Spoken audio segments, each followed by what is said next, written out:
जी, अस्सलाम वालेकुम।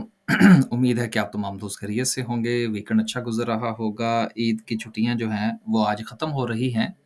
कल इंशाल्लाह जो है वो मार्केट खुलेगी और इंशाल्लाह अच्छा परफ़ॉर्म करेगी क्योंकि ख़बरें जो हैं मार्केट के लिए वो ख़ासी मुस्बत जो हैं वो आ रही हैं क्योंकि हमारा जो सबसे बड़ा मसला है इस वक़्त वो हमारी क्रेडिट रेटिंग्स हैं जिनका बेहतर होना बहुत ज़रूरी है और उसकी बेहतरी में आईएमएफ के साथ जो हमारी गुज़िश्ता डील थी उसका अभी हमें 1.1 अरब डॉलर मिलना है।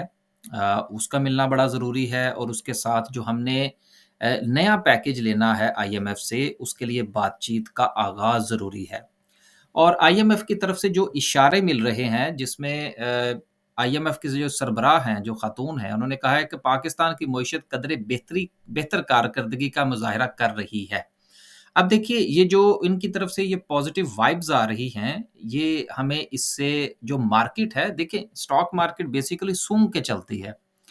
तो यहाँ से जो इन्वेस्टर है वो अपना नतीजा अख़ज़ करेंगे कि आने वाले दिनों में हमारी जो मईशत है वो किस तरफ जा सकती है और ये इंशाल्लाह जो हमारा प्रोग्राम है आईएमएफ के साथ जो 3 अरब डॉलर का है वो भी मुकम्मल हो जाएगा और नया प्रोग्राम भी इंशाल्लाह हमें मेरा ख़्याल है कि रफ़ली कोई अगस्त-सितंबर के अंदर जो है ये कंप्लीट हो जाएगा और वो एक ट्रैक जब चल निकलेगा तो फिर इंशाल्लाह हमारी मईशत जो है उसकी सिमत भी दुरुस्त हो जाएगी।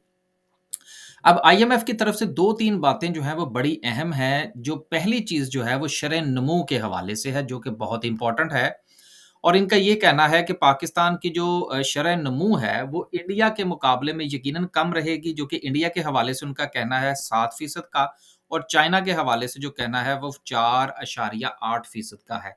यानी कि खित्ते के अंदर जो मामलात हैं वो यकीनन थोड़ा-सा बेहतरी की तरफ जाएँगे तो उसमें पाकिस्तान को भी हिस्सा मिलेगा। देखिए, खित्ते का असर होता है, अगर आपकी मईशत जो है वो बिल्कुल दुरुस्त सिमत में भी चल रही हो और खित्ता जो है इटसेल्फ या वर्ल्ड वाइड जो है वो अगर सूरत-ए-हाल बेहतर ना हो तो उसके भी मनफ़ी असरात मुरत्तब होते हैं। तो एक तो ये बहुत अच्छी खबर है जो आईएमएफ की तरफ से हमें मौसूल हो रही है। दूसरी बात ये है कि जो एशियाई तरक्कियाती बैंक है, उसकी रिपोर्ट में ये कहा गया है कि रवाँ माली साल के दौरान पाकिस्तान में महँगाई की शरह 25% रहेगी।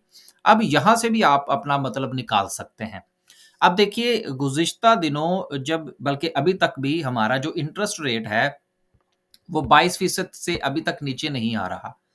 लेकिन आप ये चीज़ ज़हन में रखिएगा कि हमारे जो सुकूक की जो ऑक्शंस हो रही हैं, वो 22% से कम पर हैं। लिहाज़ा ये इंडिकेशन है इस बात की कि आने वाले दिनों में पाकिस्तान में शरह सूद नीचे आ सकती है और उस शरह सूद के नीचे आने के नतीजे में जो पैसा मनी मार्केट में पड़ा हुआ है, यकीनन उसकी जो अट्रैक्शन है वो थोड़ी कम होगी और वो पैसा भी पाकिस्तान स्टॉक एक्सचेंज की तरफ डाइवर्ट होगा।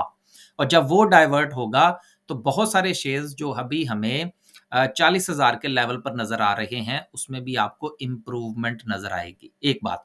दूसरी बात ये है कि अगर महँगाई की शरह जो है, वो 25% और जो उसके बाद में जो अंदाज़ा लगाया जा रहा है, वो रफ़ली को 15% का है, कि नमू जो है पाकिस्तान की वो 2.8 और इसके साथ जो महँगाई है रवाँ माली साल 25% और आने वाली जो है वो 15% के हवाले से बात की जा रही है। अब इसमें आप एक चीज़ को ऐड कीजिए और वो ये है कि पीआईए के हवाले से जो कर्ज़ का जो मामला था बैंकों के साथ, अगर आपने वो डॉक्यूमेंट पूरा पढ़ा हो, तो उसमें 12% के ऊपर बात हो रही थी। इसकी क्या वजह है?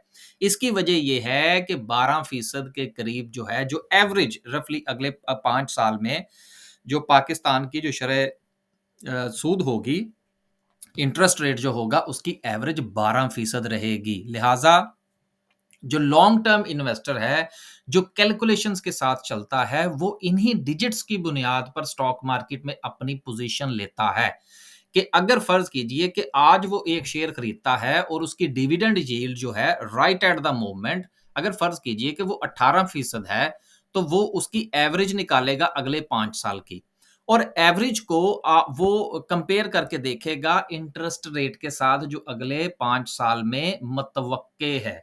और आप ये चीज़ कभी ना भूलिएगा स्टॉक मार्केट में कि कोई भी चीज़ पिन पॉइंट नहीं होती, दे आर ऑल असम्पशंस। जब किसी भी मुल्क की इकोनॉमी का ग्राफ नीचे जा रहा होता है, तो उसमें भी प्रेडिक्ट किया जाता है कि अगले 5 साल में क्या हो सकता है। और अब पाकिस्तान का ग्राफ थोड़ा-सा अभी जो है वो सीधा नहीं हुआ। आप यूँ समझ लीजिए कि अभी परवाज़ की तरफ नहीं है, लेकिन ये है कि कम से कम जो डाउनफॉल था, वो रुक गया है। और जो कि हमारी स्टॉक एक्सचेंज के एनालिसिस में भी हम बात कर रहे होते हैं कि जिस वक़्त एक शेयर जो है उसका डाउनफॉल रुक जाए और वो साइडवेज़ हो जाए, तो यहाँ से आप अंदाज़ा लगा सकते हैं कि वापसी की तैयारी हो सकती है।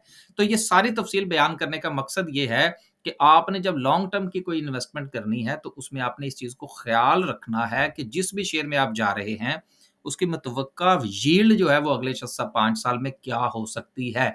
यकीनन वो 12% से ज़्यादा होनी चाहिए। देन जो है वो अट्रैक्टिव पोज़ीशन में होगा और उसमें आपको कैपिटल गेन भी मिलेगा। आगे चलते हैं। 1-2 खबरें और हैं। ईरान के हवाले से बहुत सारी जो थी वो इंक्वायरीज़ थी। उस पर मैंने एक स्पेशल वीलॉग कर दिया है, वो आप देख लीजिएगा। उस वीलॉग के ऊपर बहुत ज़्यादा ले-दे हो रही है और कुछ जो है वो मुझे व्हाट्सएप पर मैसेजेस भी आ रहे हैं, लेकिन आई डोंट केयर। जो बात थी वो हमने कर दी। और जो बात हम करते हैं या कोई भी बंदा करता है, फिर उसकी कुछ कीमत होती है जो अदा करनी पड़ती है। सो आई डोंट केयर, मुझे इससे कोई फ़र्क नहीं पड़ता कि उस मेरे वीलॉग से जो है वो किसको क्या हुआ, लेकिन मैंने जो बात की थी वो मैंने डंके की चोट पर कर दी है। अब जो उसने जिसने कि नतीजा निकालना है वो निकाले। मुझे कुछ 1-2 लोगों ने मैसेजेस किए, जी हम आपका चैनल अनसब्सक्राइब कर रहे हैं। मैं जी बिस्मिल्लाह। माफ़ कीजिएगा जी। आगे चलते हैं। 1-2 खबरें और हैं। ये तो ख़ैर बात हो चुकी। इसके अलावा आखिरी खबर जो है, वो ये है कि गवर्नमेंट जो है वो प्लान कर रही है 2.47 ट्रिलियंस इन 3 मंथ्स वाया टी बिल्स। अब देखिए हुकूमत जो है ये टी बिल्स की मद में 2.47 ट्रिलियन रुपीज़ जो है वो लेने जा रही है। तो एक आध दिन पहले मैंने बैंक्स के हवाले से बात की थी, तो कुछ दोस्तों ने कहा था ये ट्रिलियंस ऑफ रुपीज़ कैसे हो सकते हैं सर, यहाँ से हो सकते हैं। एक तो ये उनके लिए जवाब था।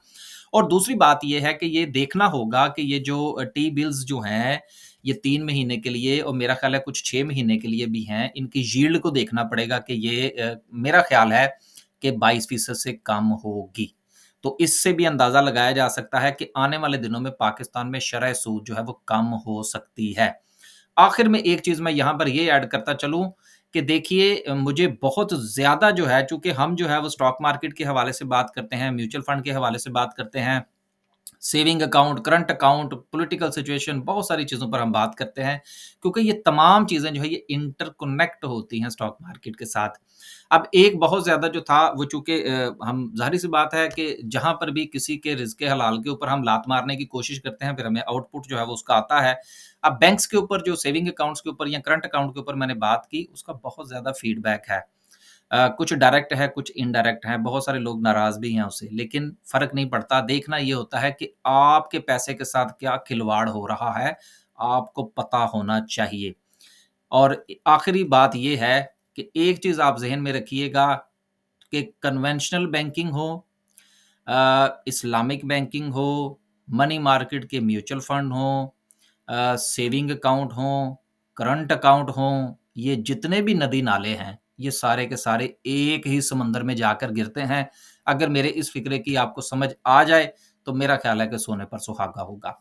ये तमाम की तमाम जितनी भी खबरें हैं, ये सारी की सारी मार्केट के लिए पॉज़िटिव हैं, तो इंशाल्लाह अगला हफ़्ता भी मार्केट के लिए पॉज़िटिव ही हो सकता है। अपने-अपने शेयर्स का ख़्याल रखें।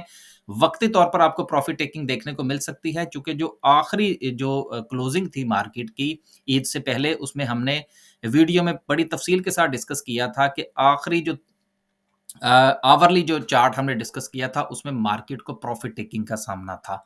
तो प्रॉफ़िट टेकिंग की सूरत में आपको नई पोज़ीशन बनानी चाहिए। मार्केट अगर प्रॉफ़िट टेकिंग के नतीजे में अगर आपका पसंदीदा शेयर जो है, वो नीचे आता है, तो उसमें पोज़ीशन बनानी चाहिए। मार्केट का ट्रेंड अभी मुस्बत है। इजाज़त दीजिए। अल्लाह हाफ़िज़।